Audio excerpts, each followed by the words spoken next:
Nah setelah itu yang saya nggak duga-duga itu gini mas. Kita patroli jam 12 malam. Kita seperti biasa aja kan kalau kita di pos belakang itu kan kita yang area kita lewatin itu garasi kendaraan alat berat dulu kan itu.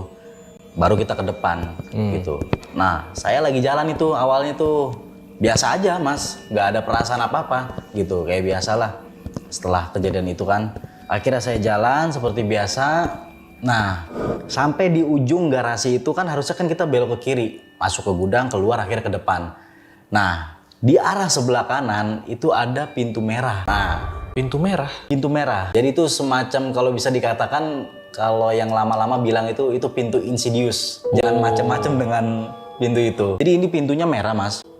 Dia tuh setengahnya tuh ditutup triplek. Jadi memang udah nggak boleh dimasukin di area tersebut. Entah kenapa, entah alasannya apa itu bener-bener nggak boleh dimasukin orang gitu.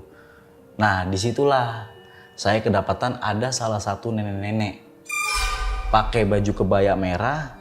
Dia manggil saya waktu saya patroli. Mas, pulang. Itu soundtrack saya pun lari juga terbirit-birit. Itu hal yang gak diduga-duga. Itu neneknya di depan pintu merah? Percis di depan pintu merah. Sosok neneknya kayak gimana? Jadi sosoknya itu, saya karena bener-bener panik gitu ya. Dia tuh kayak dibilang ada kondenya ada, cuma rambutnya tuh putih semua, putih uban gitu. Jadi kayak udah nggak ada rambutnya tuh udah nggak ada warna hitamnya lagi. Jadi dia pakai kebaya merah. Kebaya merah?